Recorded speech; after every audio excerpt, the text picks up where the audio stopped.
Aló, aló, aló. Aló, aló, aló, aló, aló. Ahí sí. ¿Me escuchan? Tenía cortado el audio. ¿Me escuchan ahí? Chiquillos, chiquillas. Sí, ahí sí. Ya. Ya voy a leerlo de nuevo. Primero voy a leer el texto y a posteriori la pregunta. Dice, China, víctima de la deslocalización industrial. El grupo textil Every Clothes International, símbolo de la industrialización china. Gracias a su fuerte poder en el mercado de la ropa y los juguetes baratos, entre sus clientes están Levi Strauss y Tesco. Ahora, tras representar el despegue chino de estas dos últimas décadas, deslocaliza su producción a regiones y países con menores costos. Su dueño, Edward Kang, planifica el traslado de sus fábricas al interior de China y a Vietnam. Los vietnamitas cobran unos $104 al mes, la mitad que los chinos de la provincia central de Jiangxi. Es una noticia de elmundo.es el 22 de junio del 2009. Entonces, ¿cuál es el fenómeno de transformación productiva aludido en el texto y qué problema produce? Si pudiéramos hacer el comentario, acuérdense, chiquillos, que en la prueba hay preguntas de desarrollo y tienen que tener al menos dos oraciones. Entonces, es súper importante que no sean conceptos, que no sean palabras. Tratemos de construir oraciones. Es decir, no aspectos que dejen así como medio en el aire. Primero, ¿cuál es el fenómeno del cual se está hablando acá? ¿De qué fenómeno estamos hablando? Es súper obvio el fenómeno que estamos hablando, ¿no?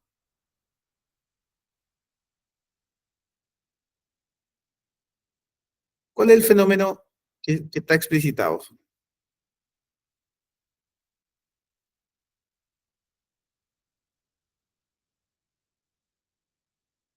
Chiquillos, chiquillas, ¿cuál es el fenómeno que está explicitado?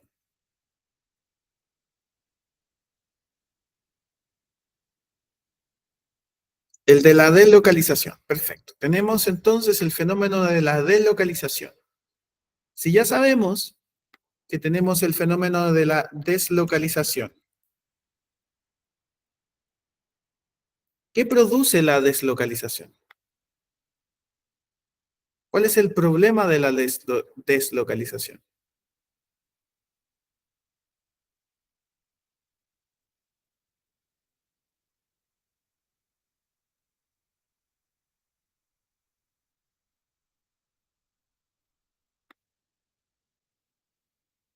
Ya, tenemos la deslocalización. ¿Por qué este fenómeno produce un problema? ¿Por qué podríamos decir que produce un problema?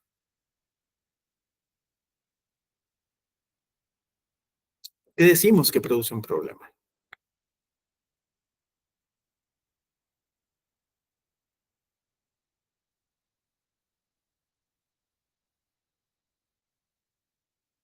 ¿Por qué la deslocalización es un problema, chiquillos? Según lo que leímos ahí. ¿A quién le produce un problema?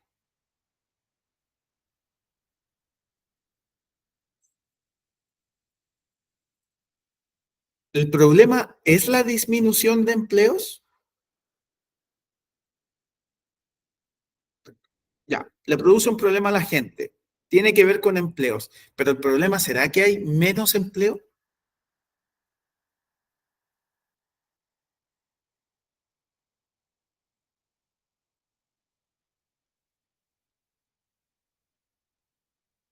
Tiene que ver con el empleo, Martí.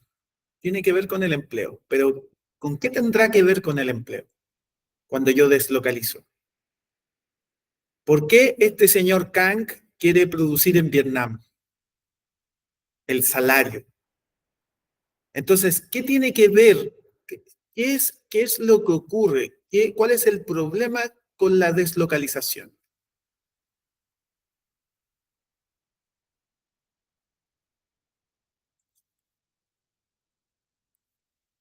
Entonces tenemos que el empleo, tenemos salario. ¿Qué ocurre con el salario?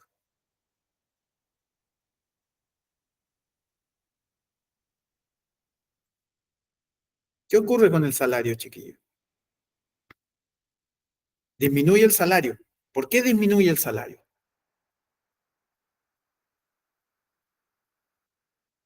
¿Por qué disminuye el salario?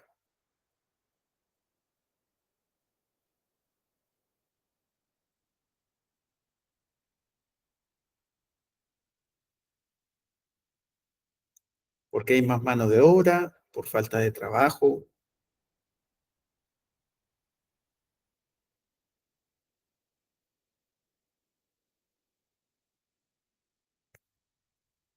Pensemos. Si yo soy dueño de una empresa, ¿por qué quiero deslocalizar?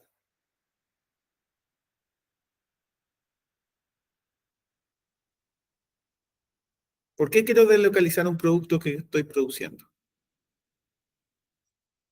Para pagar menos, para abaratar costos. Perfecto. Si yo soy un obrero, ¿cuál, cuál es el gran problema que se produce? Porque, claro, para el foco del empresario esto está válido porque él abarata costos. Pero cuál es el problema económico que se produce con este ejercicio productivo para la población, que recibe menos dinero? Por lo tanto, entonces la deslocalización es un fenómeno que puede provocar problemas en la calidad del trabajo de las personas. Esa es la idea que puedan contestar ustedes, chiquillos. ¿Ya? Que podamos construir que no, tratemos de construir una oración. ¿Ya? Yo sé que ustedes van diciéndome palabras y uno va tomando, pero la idea es que cuando ustedes se enfrenten a la prueba, sean capaces de construir una oración. ¿Ya? Ya.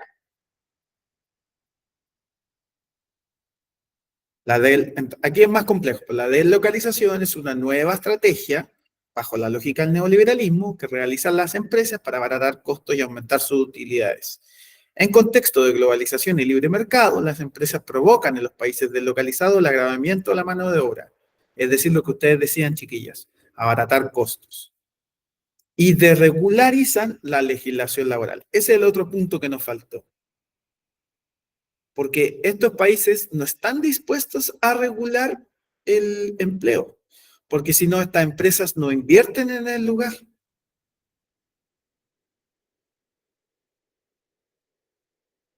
Y en el país, si se llega a regularizar el problema laboral, resulta que hay mayor desempleo porque estas empresas no están dispuestas a dejar de abaratar costos. Y ahí está el gran problema. Ahí está el gran problema. Dice, durante las últimas décadas en el mercado laboral latinoamericano se ha observado una tendencia al aumento del empleo informal. ¿Cuál de las siguientes situaciones puede considerarse como una manifestación de dicha tendencia en Chile? A, el descenso de la subcontratación femenina. B, el aumento de trabajadores sin seguridad social. C, el aumento de obreros contratados en el sector fabril. D, el incremento de la cantidad de trabajadores con jornada parcial. ¿Cuál será la alternativa correcta, chiquillos? Chiquillas.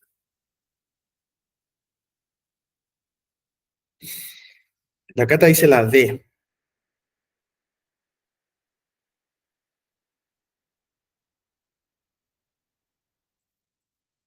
¿Sabe lo que es una jornada parcial, cierto? Chiquillos. Chiquillos, ¿qué es una jornada parcial?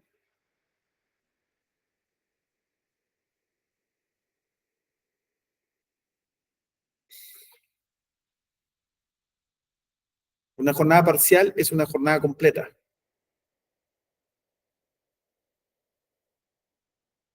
No se dice jornada parcial. Y eso está dentro de un artículo.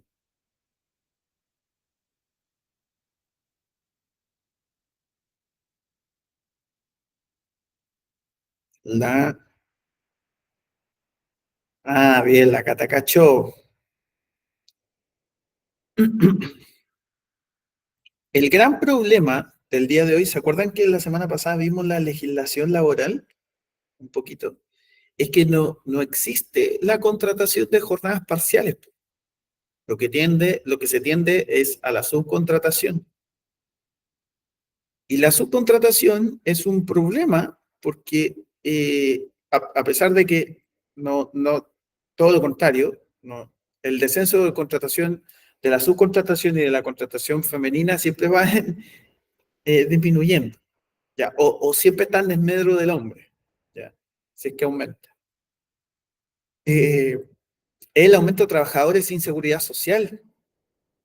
Acuérdense, chiquillos, con todos estos últimos procesos y estos últimos años, con el retiro de los fondos de pensiones, con la famosa reforma previsional que está desde el 2014, 2015, y que no se ha dado, con la administradora de fondos de pensiones que nos dan su brazo a torcer, eh, como ente privado, como la existencia, como la inexistencia de otra opción que no sea la de tener, ¿no es cierto?, una entidad privada que regule la previsión social.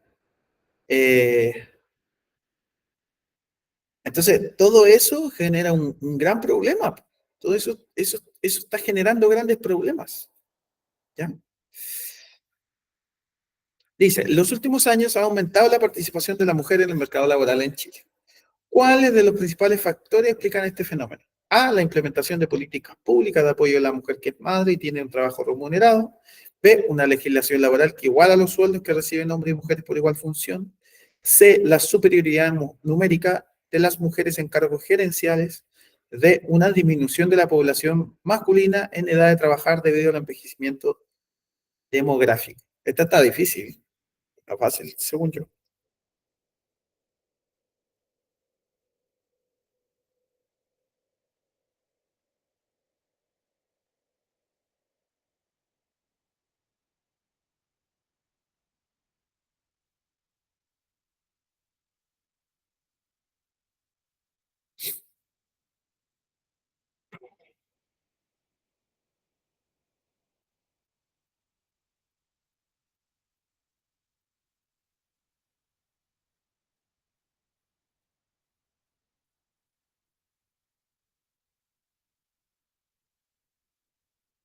Tanto la A y la C.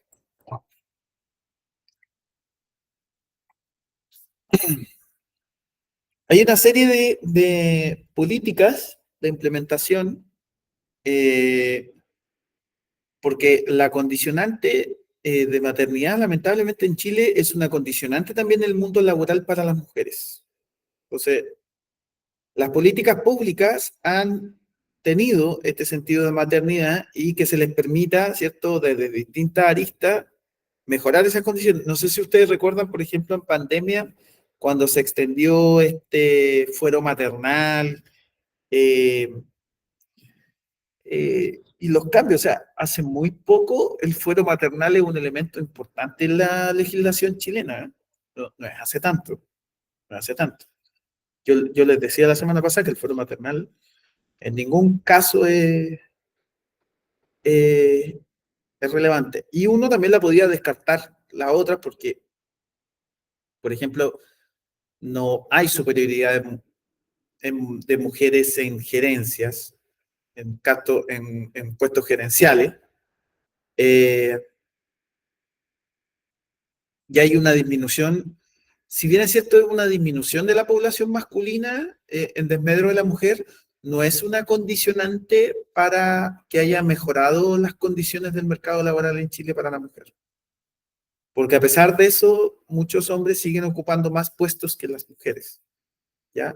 Lo que ha devenido es a partir de la legislación. Dice, las relaciones entre trabajadores y empleadores están normadas por el Código del Trabajo y otras normas complementarias, en este sentido.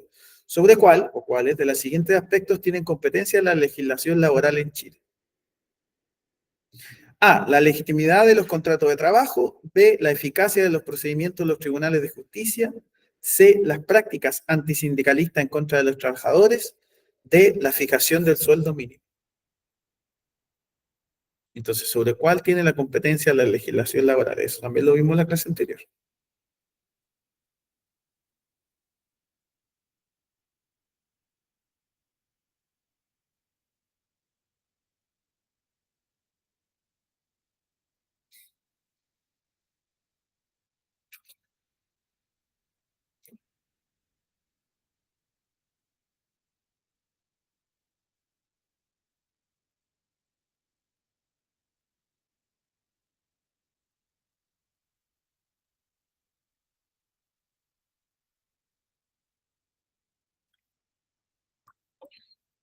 La A, todos dicen la A, efectivamente es la A. Lo, Nadie puede inmiscuirse en los tribunales de justicia. Recuerden que es un poder separado del Estado. Nadie puede determinar ni nadie puede decir algo por sobre los tribunales de justicia, salvo que hayan tribunales internacionales. Eh, la ley, la legislación laboral tiene un grado de injerencia, específicamente el Código del Trabajo, pero la práctica antisindicalista en contra de los trabajadores muchas veces se ve no en el Código del Trabajo, sino que más bien en otras instituciones. Y la fijación del sueldo mínimo se establece en el Congreso, o sea, no tiene nada que ver una cosa con la otra, propiamente tal. Ya, entonces, chiquillos, chiquillas, en la clase de hoy nosotros vamos a identificar por medio de fuentes y ejemplos concretos algunos de los principales desafíos económicos, sociales y ambientales que enfrenta la humanidad en la actualidad. Cuando decimos ambientales, vamos a decir sociales y económicos. Y vamos a ver a partir de ciertos diagnósticos, ciertas propuestas. ¿Ya? Ya vimos que el mundo globalizado tenía, yo ya le he insistido desde hace un par de clases, que se internacionaliza la economía, que hay una revolución tecnológica importante, una digitalización, una sociedad en donde la información va y viene de manera rápida, concreta. Creo que eso ya son elementos que están muy claros con respecto a lo que entendemos por globalización. Pero esta globalización y este sistema que sostiene la globalización, que este es un poquito el neoestructuralismo o el neoliberalismo, como queramos llamarle, ha establecido ciertos problemas. Y esos problemas tienen que ver básicamente con la construcción de un sistema que es bien coercitivo, que es bien destructivo, ya agresivo con la propia naturaleza. Tanto es así que nos hemos sometido, ¿cierto?, eh, a la conversación y ya hace un par de años ciertos países se juntan a conversar sobre la situación medioambiental en el mundo. Entonces, hacia el 2030, ¿ya? La ONU estableció los ODS. Los ODS son los Objetivos de Desarrollo Sustentable o Desarrollo Sostenible. Por acá. El desarrollo sustentable, ¿qué es, chiquillos? ¿O qué entendemos por desarrollo sustentable? El desarrollo sustentable o el desarrollo sostenible visualiza la interacción entre el medio ambiente y la sociedad.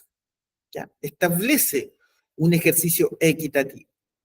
Además, busca movilizar la responsabilidad colectiva y enfrentar los problemas medioambientales no como un ente único, sino que, o sea, no solamente la empresa decide, ni la comunidad decide, ni el gobierno decide, sino que tendrían que haber ciertos acuerdos comunitarios para mediar ese ejercicio de emergencia planetaria.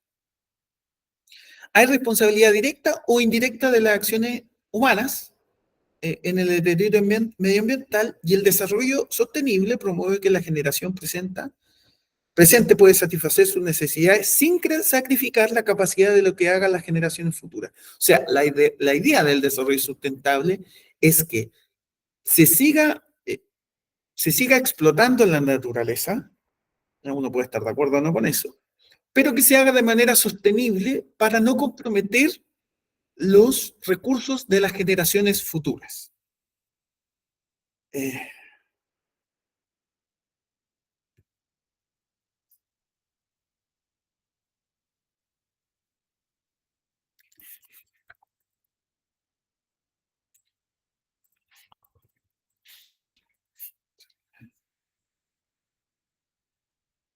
sin comprometer, como les decía, aspectos futuros. Desde el ejercicio, por eso entendemos que existen tres elementos que son importantes: la comunidad, la sociedad o la comunidad en específico. Entendemos que existe el aspecto económico y entendemos que existe el aspecto medioambiental. Entendemos que existe el aspecto medioambiental. Y en esas tres aristas entendemos que existe algo equitativo, algo viable y algo vivible. Y para esto les voy a poner un ejemplo. No sé, pescadores, salmón, Boric. ¿Ustedes se acuerdan?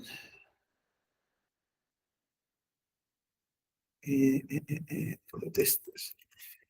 ¿Se acuerdan que hace algo así como hace un año,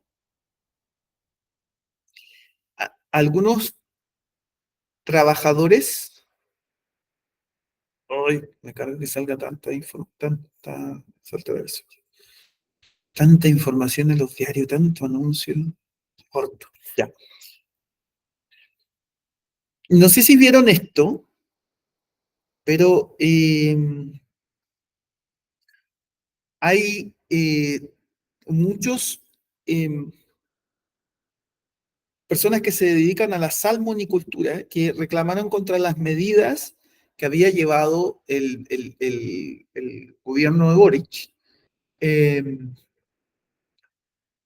dado algunas decisiones que se tomaron, como cerrar algunas eh, eh, empresas de salmonicultura, con el sentido de que ustedes saben que la producción del salmón y sobre todo la producción del salmón industrial es tremendamente prejuiciosa para el mar. ¿Por qué? Porque el salmón, ¿ustedes saben cómo alimentan a los salmones, chiquillos? ¿Alguien tiene alguna idea de cómo los alimentan a los salmones? ¿No? ¿Alguien ha podido bajar al sur? Espérame.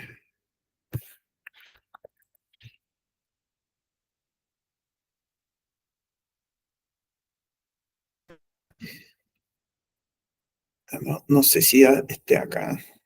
Escucha.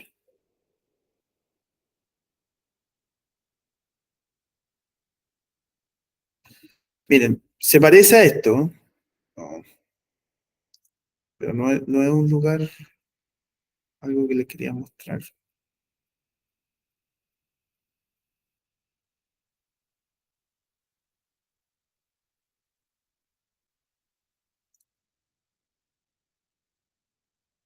Ay, a ver. Ya, miren, lo voy a mostrar.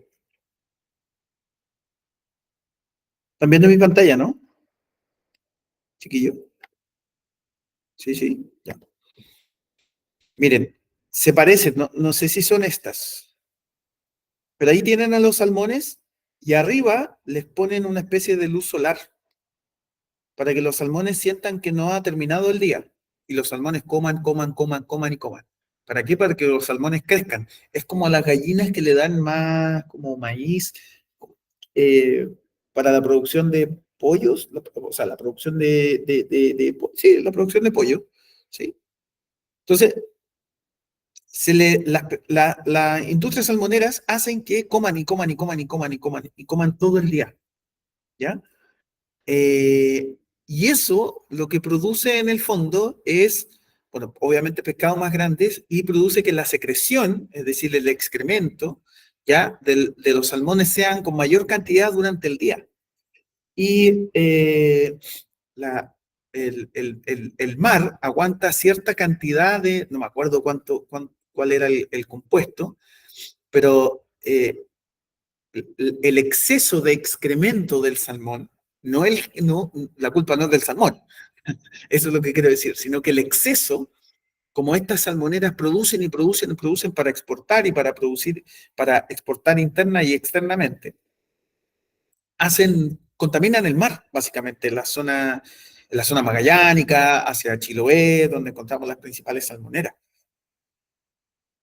Lo que produce un problema medioambiental. Entonces, en ese sentido, Boric lo que hizo es mediar algunos cierres, es como lo que hizo en Quintero, mediar algunos cierres de industria. ¿Qué es lo que pasó?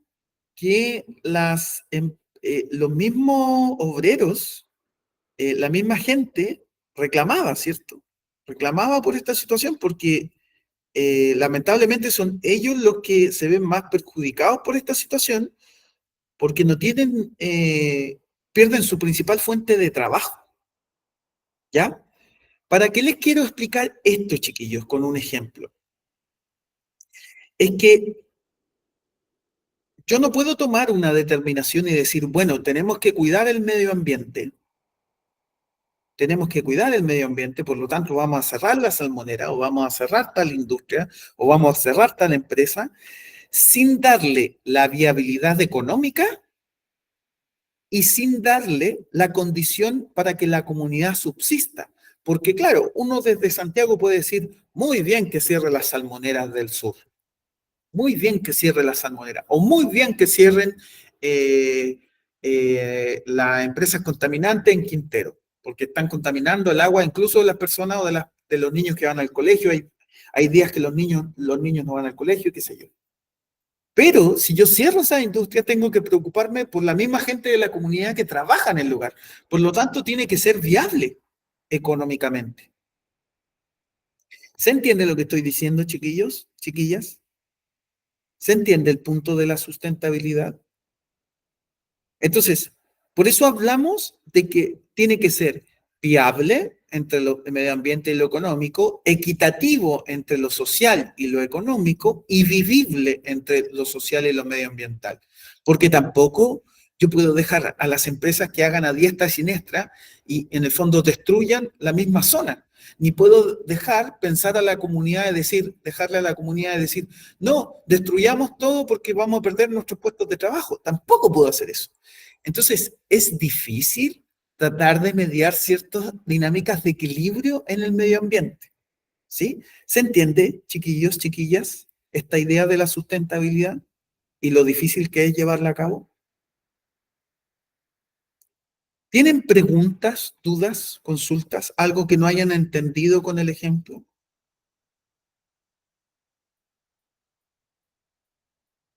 Alonso, la Fran, Tomás, la Dani, la Fran, ya, todo claro, me dicen por ahí. A Rosa, que ahí me dice siempre que voy muy rápido, traté de explicarlo lo más lento posible. Ya. Entonces, para estos problemas, con esta idea de desarrollo sustentable, la ONU pone 17 objetivos. ¿Ya? No los voy a leer ahora los objetivos, no es relevante, pero entre esos 17 objetivos, no solamente hay objetivos que tienen que ver con reducir la contaminación, sino que también habla, por ejemplo, de reducción de las desigualdades socioeconómicas. ¿Ya? Eh, eh, Cuando nosotros hablamos de problemas medioambientales, no solamente hablamos de cuidar a los animales o cuidar la flora y la fauna, también hablamos de las acciones propias que implican a la comunidad social, a la comunidad humana. Por ejemplo, las desigualdades económicas, ¿ya? O las responsabilidades propias que tienen las empresas, ¿sí? Entonces, a eso apela o a eso apunta, digamos. Ahora, por cierto, también tenemos en este camino de los ODS, tenemos un respeto hacia la diversidad y cómo la diversidad y el ejercicio de libertad e igualdad se ha transformado. Lo que antes entendíamos para la Revolución Francesa como la libertad, como un elemento importante, lo que antes entendíamos como la Primera, la Segunda Guerra Mundial o en la Guerra Fría como ejercicio de igualdad o los hippies que decían en los 60 la detención a la guerra, el día de hoy hablamos de la diversidad y sobre todo lo que tiene que ver con la diversidad de género, la diversidad sexual. Eh, y estas comunidades se conforman en este mismo sentido porque las normas no son iguales para ellos. Y así como muchas otras normas, lamentablemente en todos los países tiene que ocurrir una desgracia para que se norme. Entonces, ocurre la ley de antidiscriminación que es llamada la ley Zamundio, por el asesinato por crimen de odio sexual. Entonces, esta diversidad es frecuente ya no solamente como una discusión en las razas, sino en las etnias, sino que también una discusión cultural desde el punto de vista sexual. Y ahí es donde la democracia también va tomando forma, ¿ya? Entonces, tenemos diversidad en la comunidad LGBTIQA+, ¿ya? Tenemos diversidad en términos de los pueblos originarios, tenemos diversidad con respecto a las personas con discapacidad o personas yo digo movilidad reducida, todos los años cambian, porque es la arquitectura del lugar el que tiene que cambiar y no la gente necesariamente la que se tiene que adaptar. Tenemos la diversidad racial y religiosa que ha sido un problema eterno en la sociedad humana.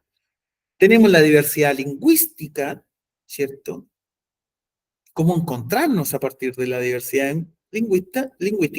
Y tenemos aunque a mí me carga decirle problema, porque no lo es, pero sí lo vamos a establecer como una problemática de la migrancia, ¿ya? Digo que no es problema porque la migrancia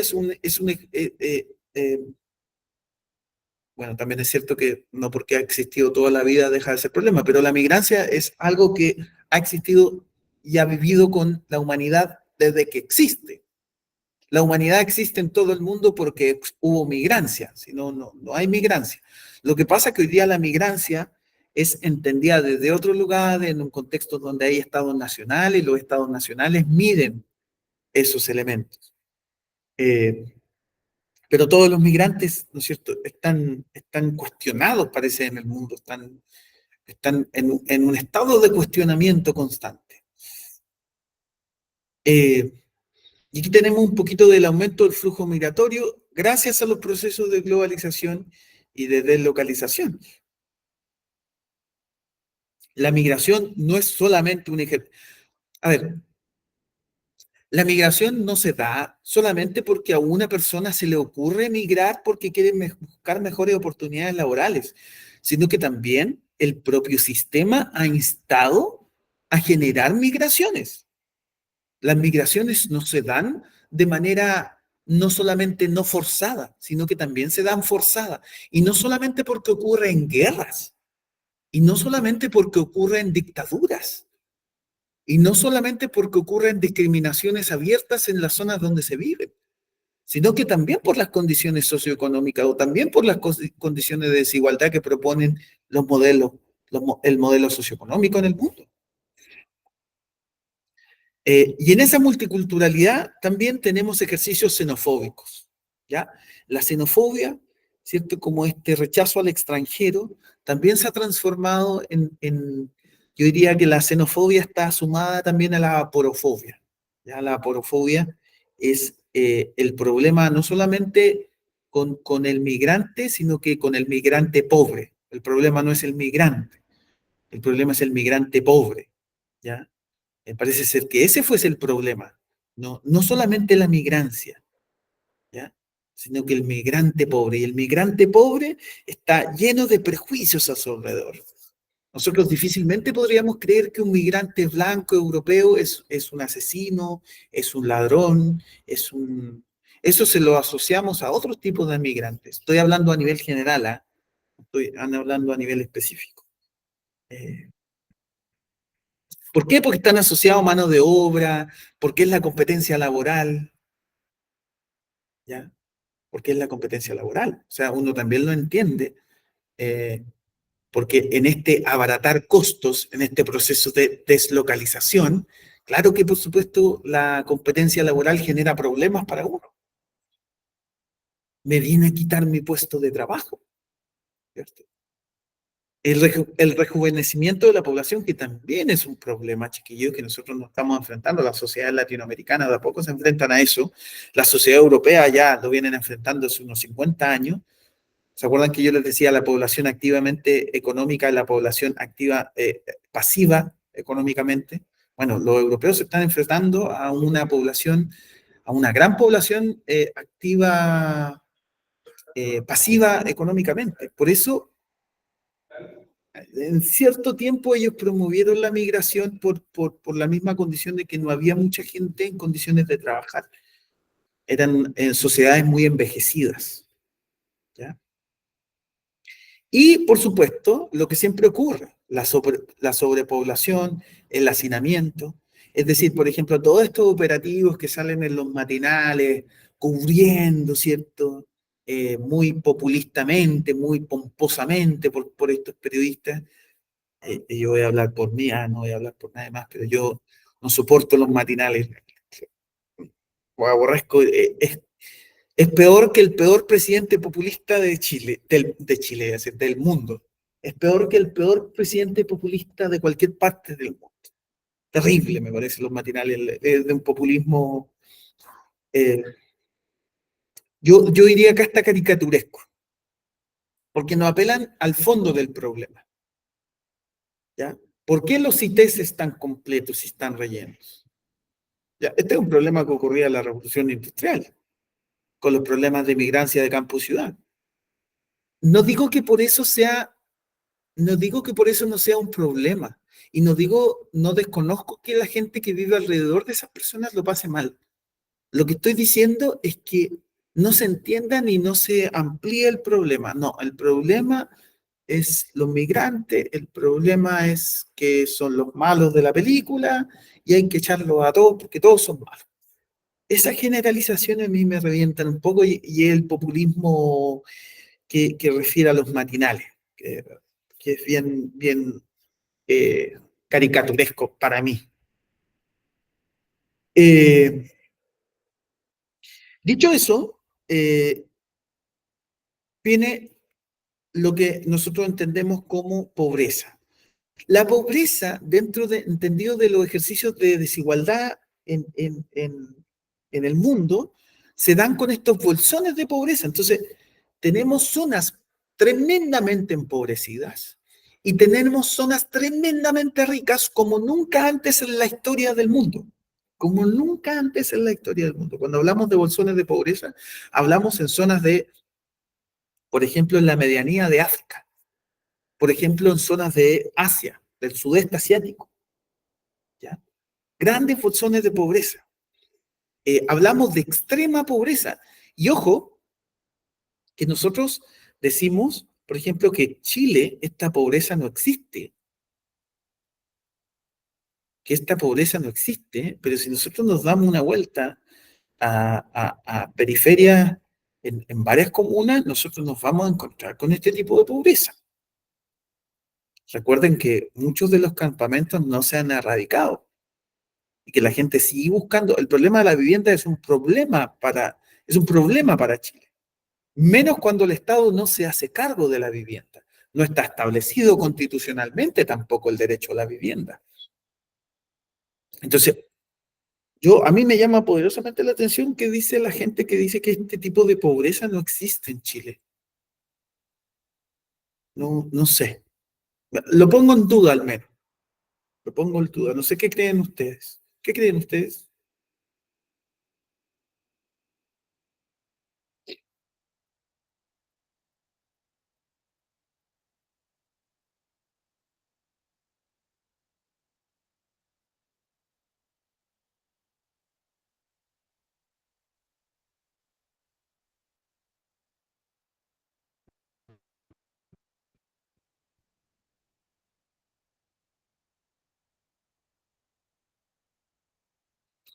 Hay, yo también agregaría que en Chile, claro, hay una pobreza que también está marginalizada, bueno, como toda la pobreza, pero es violenta, es como la pobreza del neoliberalismo.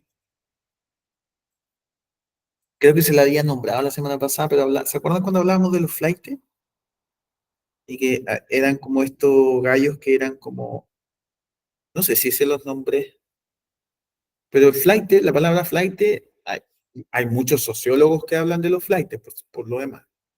Ya no es un fenómeno desconocido para la academia, hay sociólogos que hablan del mundo del flight.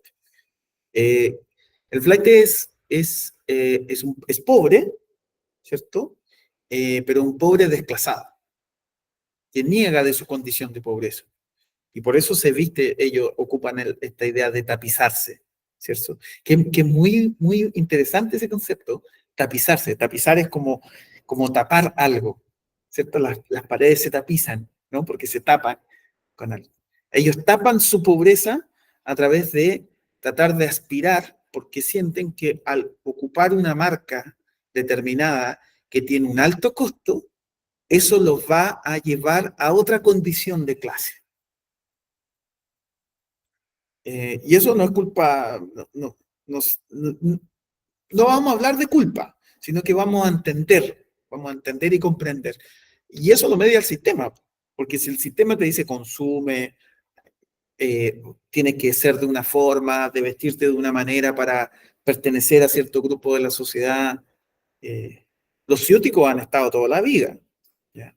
Estas personas que son aspiracionales, que se establecen en otro lugar posicional de la vida. Entonces, la desigualdad y la inequidad social no solamente devienen de un ejercicio del dinero, sino que también de las condiciones culturales y de los accesos y de las inequidades que se viven propiamente en las ciudades. ¿Sí? Eh, y eso también es un problema medioambiental. La hambruna, por ejemplo, es un problema que no se ha resuelto, ¿ya? Y a pesar de que no sea un problema o que sea un problema más o menos bajo en Latinoamérica, más o menos bajo en Latinoamérica, hay muchas partes del mundo que todavía sigue siendo un problema muy importante, la inseguridad alimentaria. Porque el problema ahora no deviene en saber si la gente alcanza a comer o si le alcanza para, ya sabemos que ocupamos tarjetas de crédito para pagar la comida a fin de mes, no sé si a ustedes les pasa, pero a mí me ha pasado. No solamente eso, sino el tipo de alimentación que tenemos. Ahora nos cuestionamos también la calidad de los alimentos que nosotros comemos. Por ejemplo, otros problemas asociados a eso, la obesidad, la educación alimentaria. ¿Se acuerdan una vez que en pandemia, no sé si lo recuerdan, pero en pandemia había eh, hubo una protesta de una comuna, no recuerdo cuál era, pero una comuna de la periferia, y era la gente que no podía ir a los supermercados o no podía sacar más permisos. Desconozco cuál era el problema. Y la gente empezó a reclamar y todo. Entonces fue una persona, y habían como dos o tres personas que eran obesas y estaban reclamando de que estaban muertos de hambre. A lo que por supuesto la respuesta en Twitter fue, eh, pero mírenlos cómo están, ¿cómo van a estar muertos de hambre si miren cómo están de gordos?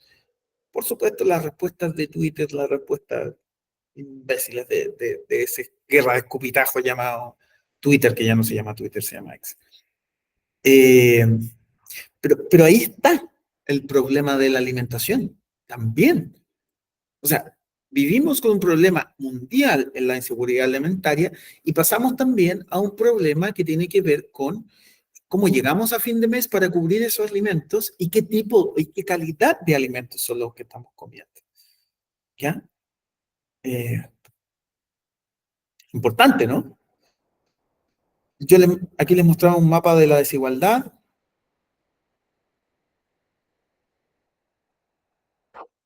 eh, y este mapa de desigualdad establece bajo el coeficiente de Gini, ¿cierto? Y estas son las estimaciones. Esto se hace sobre la base del PIB per cápita, el PIB por persona. Entonces, se hace $30 las personas que viven con menos de, ¿cómo era? No, era al revés. Pero las personas que vivían de mejor manera, de 30 a $35 per cápita por familia. Y teníamos la zona más... Hoy no salen, no aparecen. No, no aparecen en este mapa. Pasemos al calentamiento global.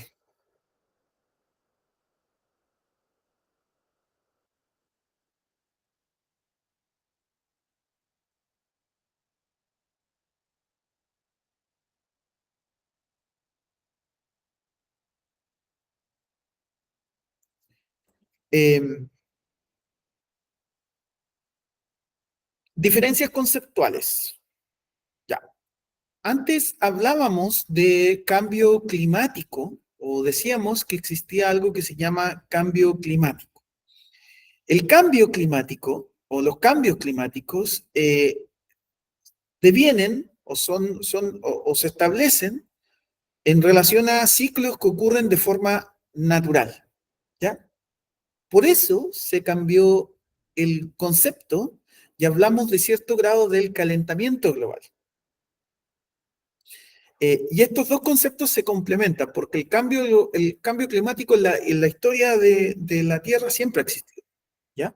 Lo que pasa es que el calentamiento global viene dado por las propias actividades humanas, que han acelerado ciertos procesos.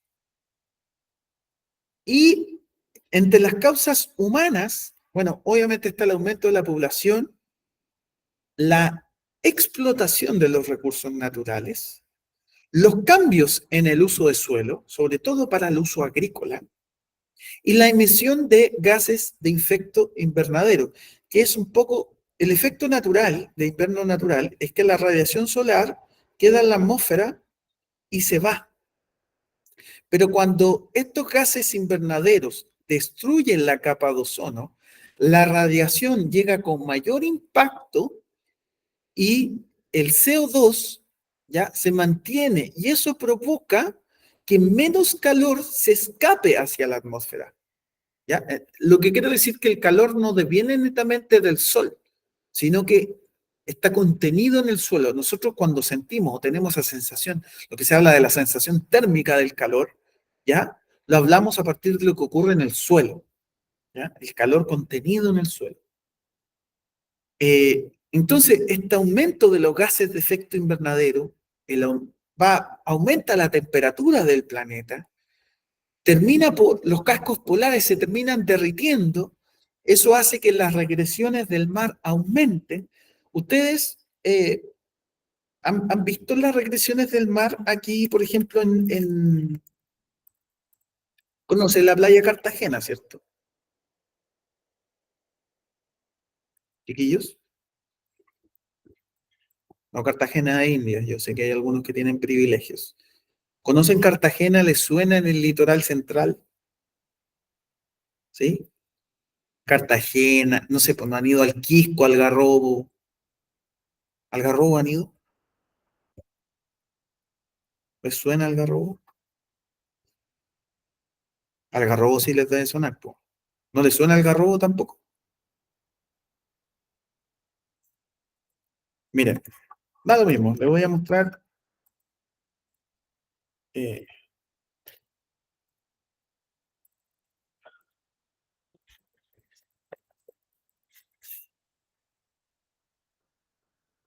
playa.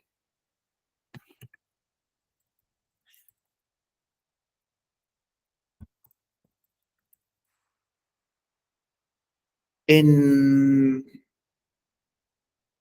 miren,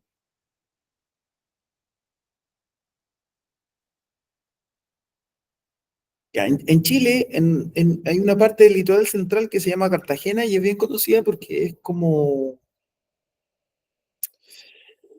eh, es como popular, es como un balneario popular. Antes lo era de la clase alta, pero ahora es un balneario popular. Esta era la playa, espérenme,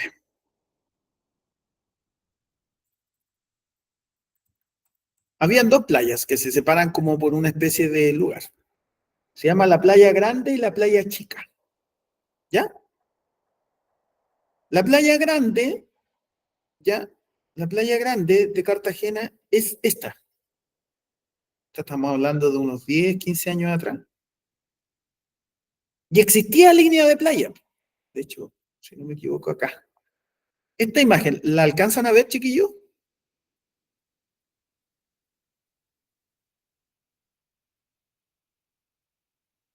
Esta playa. Esto, esa es la línea de costa, ¿cierto? Y lo que le llamamos playa es lo que está acá, ¿no? ¿Estamos bien? ¿Cierto? Esta es la playa grande de Cartagena y tenía su línea de costa. Esta es la misma imagen 15 años después, chiquillos. La misma línea de costa. La misma línea de costa, miren. Es la misma playa. ¿Qué pasó? Las regresiones y las transgresiones, lo mismo pasa en la playa Las Cadenas, que haya ido al Garrobo. Las regresiones y las transgresiones de mar, dada el calentamiento global, hace que los cascos polares se derritan. Por lo tanto, el aumento del mar aumenta y se van achicando, se va achicando, perdón, se van achicando las playas. Entonces, las líneas de costa, como se dan cuenta acá, quedan cortas, quedan cortísimas. Entonces, ahora, claro, ya no existe. De hecho, hay una foto que es muy cuática porque esta. Este negocio ya no se puede utilizar. Ese negocio que está ahí. Hasta ahí llegó la línea, ya llegó el mar, ya, eso es, hace unos 5 años, cuando ya la línea de costa ya no había línea de costa. Entonces el mar ya, todos estos negocios y estos lugares que estaban para pasar a la playa, se pasaba a la playa, ya no existe, ya no existe. ¿Ya? Entonces, a eso me refiero cuando hablamos de los problemas que eventualmente pueden producir, o que producen, o que eventualmente pueden producir, el efecto del aumento de la temperatura del planeta, el derretimiento de los glaciares, ¿cierto? Hay variaciones en los patrones de precipitación, chiquillos, nosotros nos hemos encontrado, ¿cierto?, con fenómenos desde el año pasado, con fenómenos climáticos que han sido bastante extraños, ¿cierto? Que parece que la sequía acabó y hemos tenido 3, 4, 5 días de lluvia muy, muy, muy, muy, muy fuerte, ¿ya? En zonas en donde, por ejemplo, en otoño, ¿cierto? O las estaciones también, por los cambios estacionales. Vemos que las estaciones cambian de manera muy abrupta. Tuvimos un verano muy caluroso, y tuvimos de una semana que empezó a ciertamente a bajar las temperaturas, nublado y cambio inmediatamente, ¿cierto? Con frío, con lluvia, ¿cierto? Y estamos en otoño, ya que no parece tan otoño, ¿cierto? Y parece ser que las dos grandes marcas están en otoños y en primaveras más cortas y en inviernos y veranos más largos, por lo menos en los climas que ocurren en Santiago, ¿cierto? Pero hay otros fenómenos que ocurren en otras partes de Chile, ¿ya? Aquí está el promedio anual de cómo sube la temperatura, fíjense, desde 1940, ¿ya? Hacia 2020. ¿Cómo suben las temperaturas? ¿Ya? ¿Qué efectos provoca el cambio climático? Aumento del CO2 en los ecosistemas marinos, lo que les decía, por ejemplo, con el tema de los salmones, la explotación de la salmonera, la explotación de el recurso pesquero provoca esta situación. El aumento del nivel del mar, ya les dije, cómo cambiaba la línea de costa. El impacto en los suelos, ¿ya? Lo que se llama el carbono neutral, ¿ya? Que el carbono neutral o la neutralidad, la idea es que la huella de carbono llega a un impacto cero, ¿ya? Es decir, la emisión de CO2 a la atmósfera, la idea es que se equilibre y llega a un impacto a cero. No que no se emita, sino que se hagan cosas para nivelar esa situación.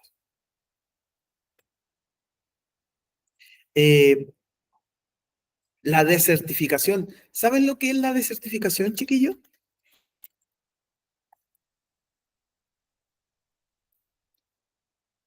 ¿Conocen?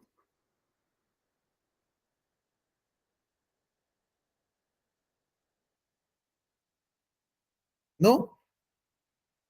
Miren. Les voy a mostrar otro ejemplito. La desertificación se da cuando nosotros hay suelos por varias razones. Hay varias razones por las que se produce la desertificación, ¿ya? La desertificación puede darse por explotación de algún recurso natural que específicamente es eh, una especie arbórea, un árbol en particular, ¿ya? Y se dan siempre en zonas áridas, semiáridas o subhúmedas. Y se dan por las propias actividades humanas, ¿ya? En estos lugares ya no se puede plantar absolutamente nada, porque ven estos bloques y ya es tanto el nivel de sequedad que ya es imposible trabajar en esos terrenos. Y en terrenos no solamente áridos, que alcanzan a tener cierto grado de bosques, ¿ya? Y es un problema la desertificación, porque como se ve acá, afecta directamente, ¿no es cierto?, a las especies de animales. Son ellas las que se van muriendo. Y por supuesto también hay un carácter económico que se pierde en ese mismo lugar, ¿no? Chiquillos, dudas, preguntas, consultas. Dudas, consultas, preguntas.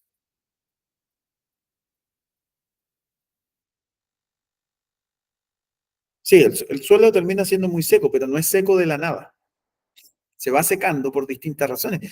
Los otros procesos de desertificación, no sé si han visto, pero por ejemplo, cuando se plantan pinos, el pino, el famoso pino, ¿sí? El pino consume mucha agua y degrada el suelo. Entonces la gente reforesta con pino pensando que es una buena forma de reforestar, pero es un problema porque le quita mucha agua al resto. O el famoso problema de Petorca con el agua y con el tema de la palta,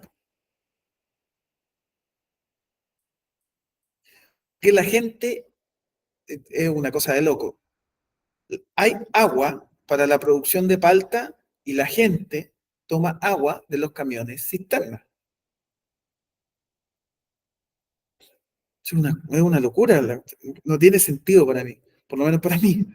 En fin, bueno, y esto lo habíamos visto el desarrollo sustentable. Entonces, chiquillos, ¿qué aprendimos hoy? Hablamos de la diversidad humana en cuanto a vimos distintos aspectos de la diversidad, diversidad en la migración, diversidad en las comunidades sexuales, eh, distintos tipos de diversidades raciales, religiosas, ¿no? Eh, Vimos por qué el mundo está en esta condición de pobreza y desigualdad.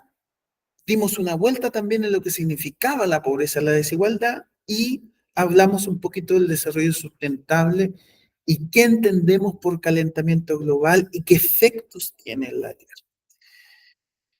Chiquillos, dudas, preguntas, consultas. Dudas, consultas, preguntas. ¿Cómo le fue, Rosa? ¿Cómo le fue en el simulacro?